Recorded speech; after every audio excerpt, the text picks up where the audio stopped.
Another exciting edition of News Your Need. This is the show where we talk to the absolute best humans in the whole world, which is our USM students. We have a very special group with us today. Maybe we'll talk a little bit about our capstone. How about that?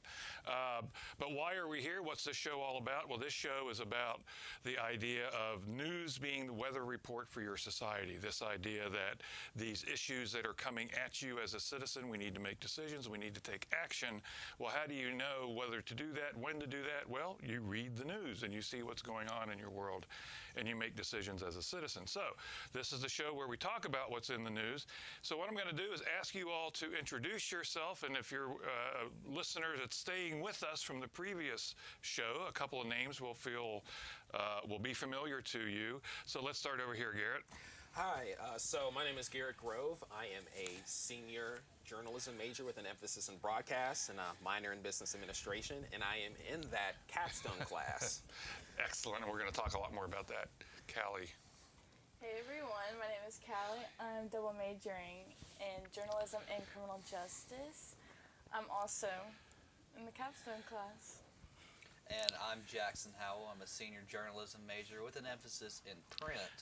And I, too, am in the capstone class. Excellent. Naturally. Yes. So now, Garrett, I think you've got your future all set, right? For the That's next right. 30, 40 years. And you're going to be a television person and go to law school at the same time. Is that right? Tell us about that. Right, thank you for asking. So what I'll be doing is I'll be working as a digital producer for WJTV 12, which is up in Jackson, and I will also be starting law school in the fall at Mississippi College. Granted, I can't do WJTV 12 full-time when I'm in law school, but I'll still be working on it part-time and throughout law school. So Yeah, looking forward to that.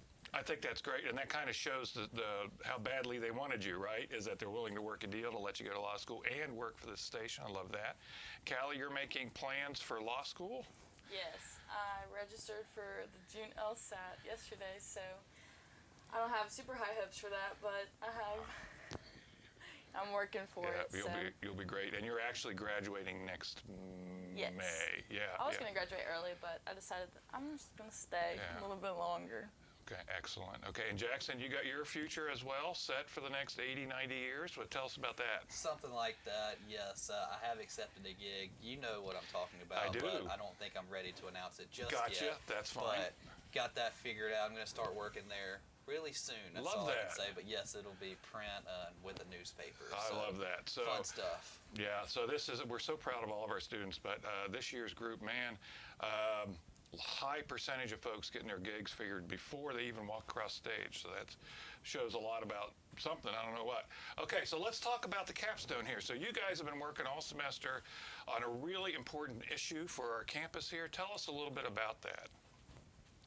Yes, so our topic is mental health, and the title is USM Silent Suffering. So what we're really doing is taking a deep dive into the mental health crisis on this college campus, and we kind of get supplementary content from other campuses such as like Mississippi State, Ole Miss, and then national and state levels, and we really take that to look at the scope of the crisis, talking about the costs and the causes of mental health, and really just how prevalent it is and what the campus is really doing about it. Yeah, and my group kind of touched base on mainly the causes of mental health, and it was really interesting to see all of the students that are like struggling with different things and going through hard times, but they're all different. So it's really interesting to meet these people, hear about their stories, and introduce them to campus. Yeah, and kind of like what Jackson and Callie were just saying, yeah, what our focus is kind of more on a sort of holistic effort for a group project. There are sort of segments in it that basically individual groups kind of work on, but it's sort of tied into this central theme of mental health. Our group is basically talking about mental health resources on USM's campus. We were just doing a little bit of work on that group project a little bit earlier this morning. So that is good to hear. Now, full disclosure, I'm the alleged professor for that class, so we've been working together all semester on that. So yeah, keep going. Sorry. Oh yeah, you're completely fine. And ultimately, I'm really looking forward to what we'll be able to have premiered collectively on this upcoming Wednesday. I know that for the capstone class last year, they really set a high bar, and we are absolutely doing our best to basically meet that bar.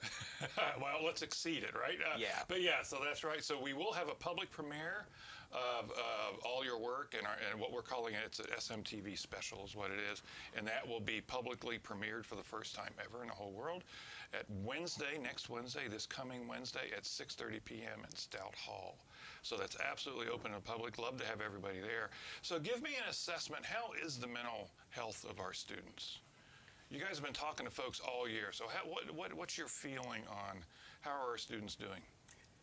I would say that with kind of the resources that they have on campus, a lot of the perspective we've gotten has ultimately varied. But I will say that the main thing that has persisted is kind of this sort of perception that is kind of laid upon many students based off of other testimonials about kind of what they can expect for services. Some of that is true, some of it is exaggerated. Now, the kind of play into that also doesn't just focus on student counseling services or SCS, but it also plays into other resources on campus, such as the Center for Family Therapy, as well as the Center for Behavioral Health. So kind of factoring those in together kind of gives us a wide breadth of experience, which basically ranges from, hey, I have been able to get my appointment the same week to, hey, this has taken over a year to get worked out. Oh, interesting. So are students suffering in silence? Are they overall suffering in silence? Did you find? Our group particularly did. We interviewed like a multitude of students walking around campus, and a lot of them, they had to say like they didn't want to come out about it. They were embarrassed. They didn't think that anyone else was dealing with that, And whenever we interviewed them, we were like, what would be your best piece of advice to students like freshmen and sophomores that are younger than you and they don't know about like how to navigate college that well? And they said that, everyone is going through the same thing, or everyone's struggling with stress, anxiety, depression, stuff like that, because you're in a completely different part of your life. You don't know a lot of things about college yet when you get here, so it's a big learning experience. Sorry. Well, and experiment. Yeah, basically. But we found that a lot of students are hiding it or are embarrassed to talk about it, but like we want to highlight or emphasize that you shouldn't be, because it's a normal thing. And kind of piggybacking off of that, I feel like on the college campus, students might be more willing to talk about it than elsewhere because it's kind of a common struggle, right? And we as students doing the interviews, we know what they're talking about as well. Those struggles of anxiety with grades and getting assignments in on time, and you're figuring out your future and just things of that nature, being on your own. Like, it's a common struggle and something that we can all really empathize with. So I kind of found a willingness from students to talk to us about it. But, I mean, absolutely, students are suffering in silence. And to say that there is a consensus on mental health from every student would be a mistake. Right, yeah. We have learned that it really is a case-by-case basis, especially, like, with getting treatment, like you said, Garrett. Some students have had to wait over a year. Some students really didn't have to wait at all. It's just... It's a unique situation and unique to every student on campus. So do we have an assessment of how is USM doing in terms of dealing with this? Well, that is definitely a great question. So basically, with our analysis of the resources, especially as we kind of walk through this in class, the position of really student counseling services is, well, we are operating efficiently. We haven't had a wait list since 2017. And kind of with the perspective that we learned, one thing they have mentioned that kind of might contradict maybe the sort of efficiency is, well, we could always use more staff members, because right now they have 5 counselors within SCS on the Hattiesburg campus. And based off of their caseload that they receive on an annual basis, which is around 1,100 students, that basically translates to, per counselor, that's about 220 students. And this doesn't even factor in the fact that many students seek counseling services multiple times throughout, not just the semester, but throughout the year. So it's a situation where it's like almost, yeah, we're fine, but we could use some more resources. Well, you guys, as students, how do you guys feel? Not necessarily as journalists, but as students, how do you, when you hear these things, how do you feel? It's disheartening a little bit, I guess.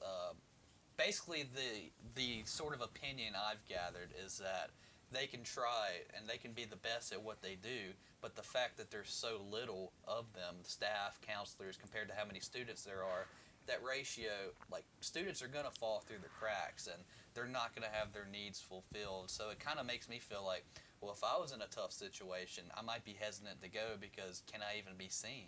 Yeah, absolutely. Yeah, and well, we're going to take a break, and we will actually pick up with this topic, fascinating topic, on the other side.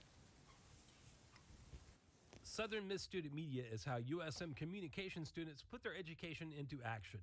The student prints, Southern Miss Radio, SMTV, and SM2 Creative are the media properties operated by Southern Miss Student Media.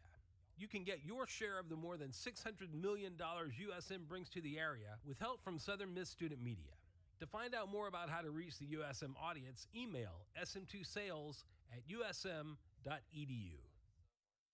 Recognition for your business or product, appreciation from a dedicated audience, and establishing yourself as a caring member of the Hattiesburg community are only a few of the benefits of sponsoring programming on WUSM. In addition, our very cost-effective underwriting rates are tax deductible.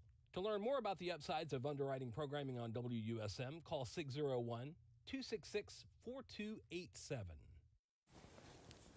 Hi, everyone. We are back. And Callie, were you about to jump in and make a point there about our topic of mental health for our students? yes,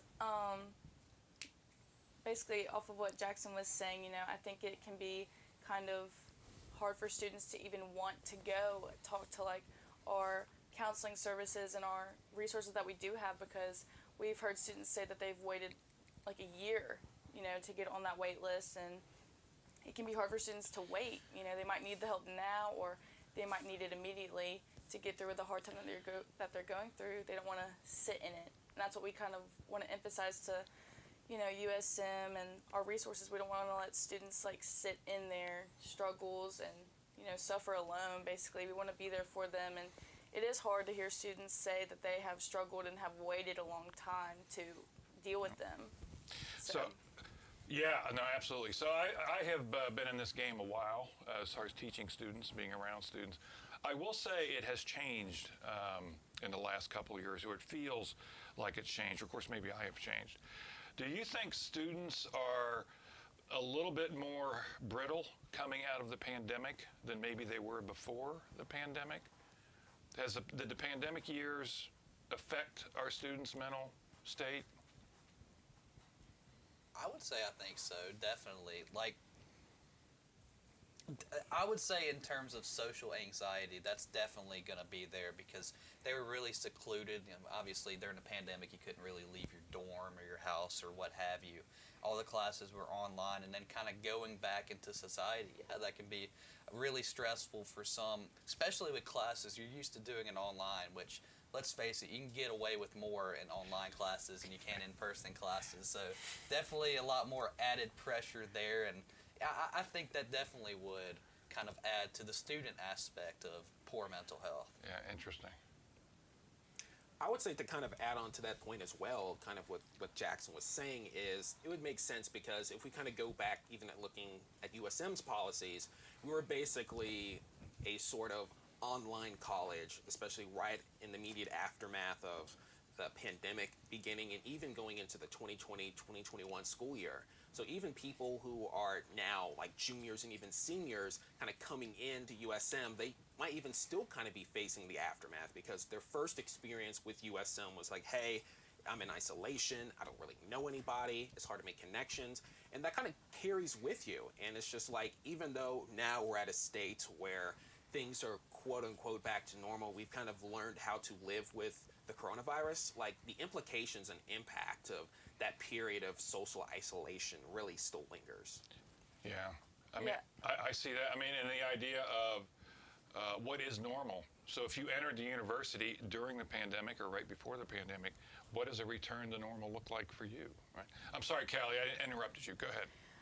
Honestly, like touching on my own experience, I'm usually this really happy, bubbly, go off for it, like have a good time person. But when the pandemic hit and like I couldn't finish my senior year of high school, like that really took a toll on me. That was the first time that anything has ever like impacted me as much as that has. And I remember going into my freshman year of college, and I joined a sorority. I got involved, but at the same time, like, we weren't doing anything. So for me personally, like, I can definitely relate to that because I came into college, you know, super excited because I wanted to make relationships with, you know, friends, with meet my professors and do all that, you know, fun stuff because I'm weird and I like that. But I never got that my freshman year, so even like transitioning to sophomore year, like that was like a big thing for me.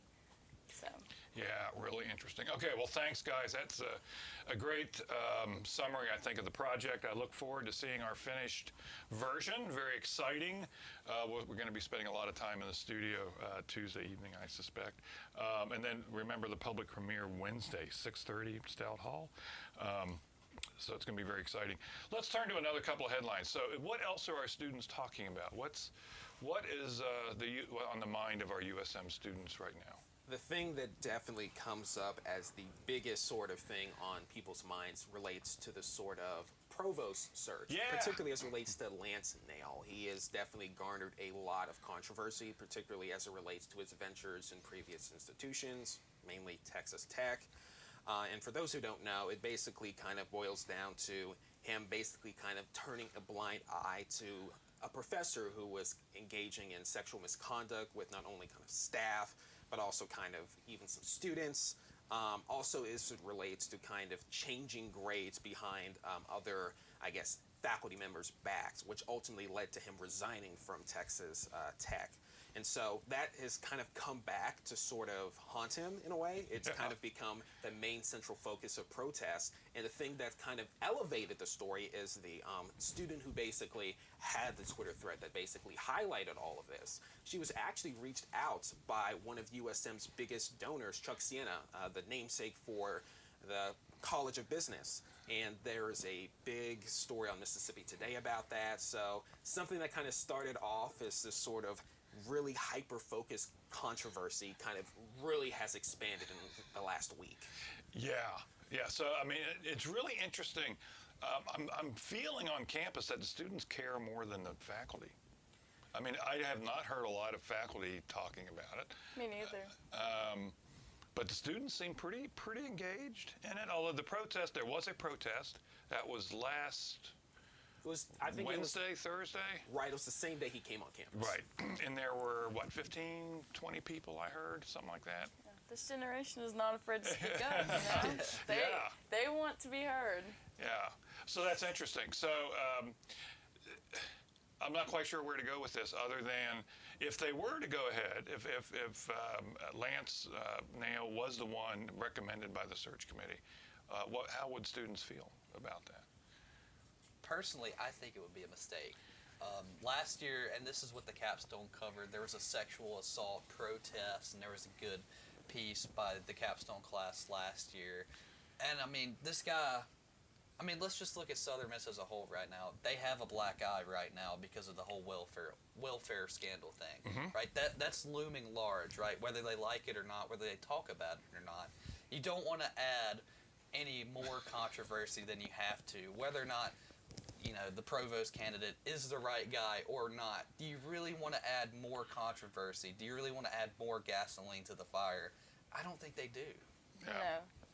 And if anything, there are other people out there that you can hire or that you can look for that can bring a lot to this university, not someone with, lots of controversy, but I guess some people can stay away from it, Yep, and the crazy thing too is kind of looking at even some of the other candidates, there's also some questions about their background. I know with Dr. Katu, who was also one of the other candidates, there was actually a lawsuit filed by one of the, faculty members he used to work with, basically saying there were concerning things about how he allocated funds within the department. So it's just like, it almost brings into question, how does USM essentially conduct this process? How do we keep receiving candidates for a position that's pretty much second only to the president, and we have candidates who have very spotted pass. Like it's more checkered than a racing flag, you know? Well, now the other side of that is that some folks would say, listen, if you're in these positions of authority and leadership, stuff happens. Folks are going to disagree with decisions you make, and they're going to do things like file lawsuits, file complaints, and that kind of thing. So by the time you get up to that level where you'd be considered, there's always going to be something. But I think that with Lance in particular, that the allegation of looking the other way on sexual misconduct has really seemed to resonate with students, is what I'm feeling. Is that accurate? I would say so. And to that point, I would also say that you talked about the message that Chuck Sienna sent the student. Well, it's been revealed that Chuck Sienna and Lance have a working relationship. There's a long-standing relationship there, and then you throw the president in there. It really just kind of makes it like, is this a good old boy system? Yeah. It's really something you got to look at. Mississippi Today's article, I thought, really hit that pretty well, this issue that it's less about Lance and more about the process. Yeah. So how do we develop these candidates, and then how do we let the community know about them? And Mississippi has a very closed hiring system for its upper level higher education executives. The president is picked by IHL, for instance, and it's just kind of parachuted in to onto campus. The provost, now to President Paul's, I think, favor, he has opened up the provost search a bit. At least we know the final candidates, but But by law, he doesn't have to let folks know. So it's an interesting thing. What else? Anything else we're talking about? Our students are talking about? I guess more on a more lighthearted note, I would say definitely graduation, 21 days. Yeah, I mean everybody is looking forward to that. This is we're all kind of cascading toward the final end here, so I'm sure that's on everybody's mind. Anything about sports? Do we care about our baseball team? How's our baseball team doing? Yeah, so baseball has a big series starting today against Coastal Carolina. They're number 10 in the country, Coastal is. Southern Miss is 24. So it's a big series for kind of the top of the Sun Belt Conference. So it's at Coastal Carolina. It'll be difficult, but we'll see how that plays out. Okay. Are students following the baseball team this year? 100% every year. Now, you say that. Are they? Are you? Are you following the baseball team? Oh, I go to baseball games. Do you? Mainly Okay. for a hot dog, but I'll be okay, there. excellent. Okay, very, very exciting. What? So nothing else? No other headlines? Nothing in the news that you all are thinking about? Well, I guess in terms of news as well, I guess this is kind of a more broad perspective, but just kind of looking at just mass shootings that have occurred and kind of just even things that technically aren't mass shootings, but shootings that involve like young people, things of that nature. That has definitely been something that has come up a lot. Yeah. And I was just looking at a story last night where it was basically this guy essentially shot like a 6-year-old and basically like her parent, because like she was trying to get like a ball that kind of went on their property. They finally found the person. He was like on the run for a minute, but I mean, Yep. It's just really disheartening to see And stuff that like that. follows a couple of shootings where a young woman was killed because she went up the wrong driveway. Yeah. And then a shooting of a young African-American youth who was not killed but critically injured because he knocked on the wrong door. So what does this say? And then when you throw in the fact that gun violence is the #1 cause of death for our folks under 18 in this country, what does that say? It says a lot, really. I mean, just the level of a problem this has become in our society. And you made this point Tuesday, so I'm going to give you a pat on the back for this one. But gun violence has really become a topic that we really don't talk about, right? Like at the dinner table, it's like, don't talk about politics. Well, now it's don't talk about gun violence. And it's just really insane how politicized it's been and how nothing really has been done about it. And I don't think nothing will be done about it in our society, in my lifetime, because of the level that it's gotten to. It's just sad, really.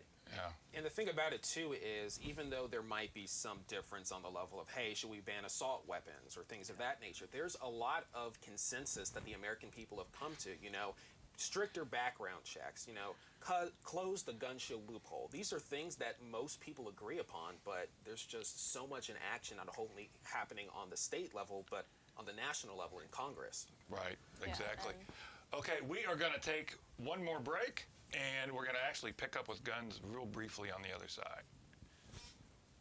Hey Southern Miss Radio, this is Charlie Luttrell from the 4th Street Sports Show, a student sports radio show and podcast covering everything going on in Southern Miss athletics. Our group is back this year to keep the coverage going and bring you a fresh perspective on your favorite teams. If you want to catch up on all the sports events and hear from the players and coaches themselves, then make sure to tune in to Southern Miss Radio 88.5 every Monday at 5 p.m.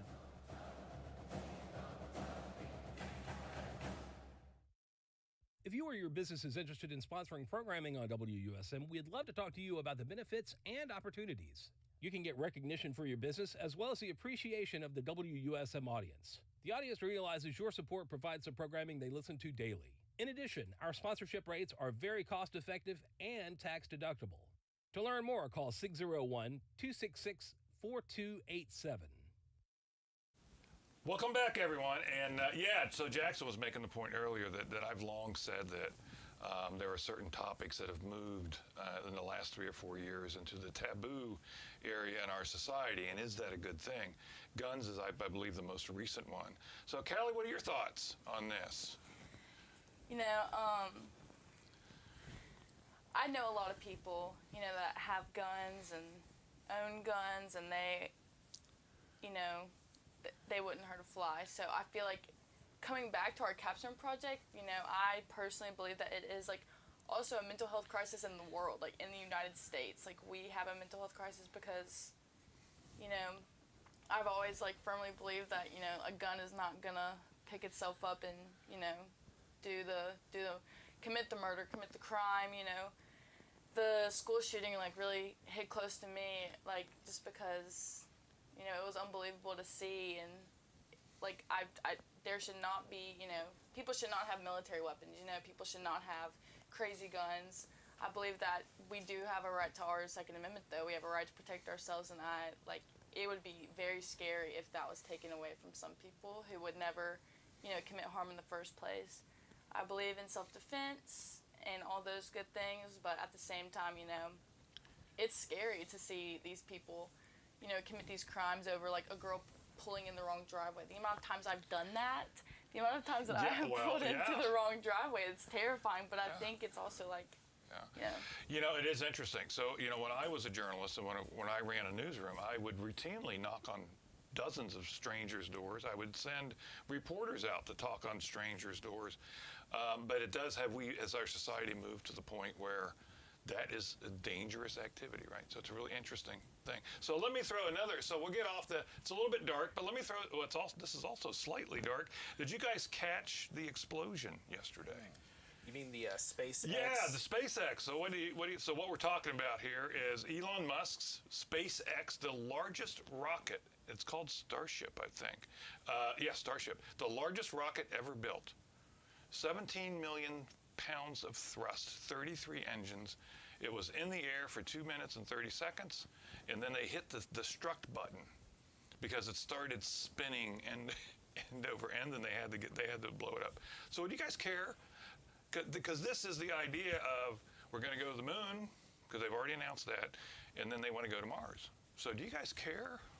I mean, fortunately, the craft was unmanned, or it could have become another Challenger travesty. But ultimately, this is definitely a blow, because even though people are trying to commercialize space travel, obviously Elon Musk being one of those people, you see things like this, and it's just you know what? I really don't want to go on anything but an airplane if I have to go out in the skies. So yes, of course, this kind of is a sort of obstacle in having people become more comfortable with something like that. But kind of just with technology in general, I think there's going to be a way. I think that it's very possible that we could have someone on Mars in my lifetime. It's a good chance it might not happen. It might be, maybe the next generation after me. But ultimately, I think despite the fact that this is happening, or that happened, I think it's not going to put a dent at least a major one, in the pursuit of space exploration. Yeah, so, I'm obviously a billion years old. I mean, you can't tell on radio land, but I am a billion years old.